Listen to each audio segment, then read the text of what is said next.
तन्नुम के बारे में सिर्फ आज तक सुना था और हम लोग एक व्हाट्सएप ग्रुप है, उसके थ्रू क्या क्या हो रहा है उसके मुताबिक जानकारी मिलती है।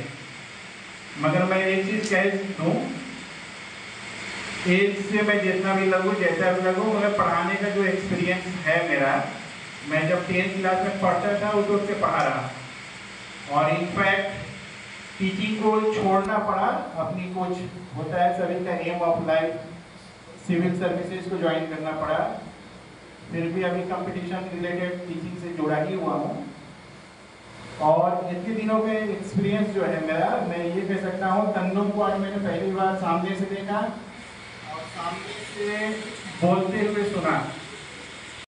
और मैं 100% दावे के साथ बोल सकता हूँ कि जो टीचिंग के लिए जो बेस्ट क्वालिटी चाहिए उसकी तकरीर से समझ में आ जाता है। और तन्नुम ने जिस तरीका से अपने आप को आज प्रेजेंट किया,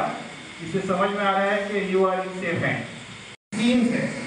अगर आप अच्छे हैं, आप में पढ़ने का जज्बा है, तो फाइनेंशियल कॉन्स्टेंट आज के ज़माने में आपको नहीं हो सकती। और अगर उस तरीका का गाइड आपको मिल जाए कि आपका जो प्रिपरेशन है सही तरीके से आप प्रिपरेशन कर पाए, तो इससे बेस्ट कुछ नहीं होगा। तो नीट सभी का कहावत हम लोग सुनते हैं, लोग बहुत कम ही बोलते कम है कि हमको इंजीनियर बनना है, मैक्सिमम लोग ही बोलते हैं डॉक्टर बनना है, मगर डॉक्टर की तरफ जाते कम है। ये एक ऐसा प्रोफेशन है जो सिर्फ अपने लिए नहीं, ये समाज के लिए भी सोच कर ये रखा जाता है। तो जिन लोग तुम्हारी सोच के लिए पहले तालियां, कि जो बच्चे सोचे हैं ये कि हमें डॉक्टर बनना है, नीट का एग्जाम प्रिपरेशन करना है, इस सोच के लिए पहले मुबारकबाद, क्योंकि सोच ही है ये आपको आगे लेकर जाएगी। एक मिनट हमारे एपीजे अब्दुल कलाम ने बोला था ना कि ड्रीम इट बी, हमारे को डॉक्टर बनना है, ये बने, ये सब जहन में था ही नहीं, पहले था कि पढ़ना है सिर्फ।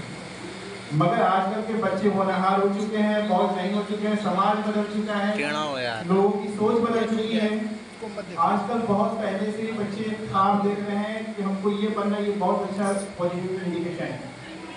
और हमको लगता है कि शायद तन्नुम जैसी टीचर अगर हमारे इलाके में उस वक्त रहती तो हम लोग शायद सोच सकते थे कि शायद हम लोग की बायोलॉजी को अपना प्योर सब्जेक्ट चॉइस करें, हम लोग भी डॉक्टर वगैरह बनने की ट्राई करें। फिर भी हम लोग का क्या हुआ कि फाइनेंशियल कॉन्स्टेंट था, ज्वाइंट वगैरह में भी नहीं बैठे, ग्रेजुएशन किया, ग्रेजुएशन के बाद सिविल सर्विस टीचर में गए, टीचर के बाद सिविल सर्विस ज्वाइन किया, जो भी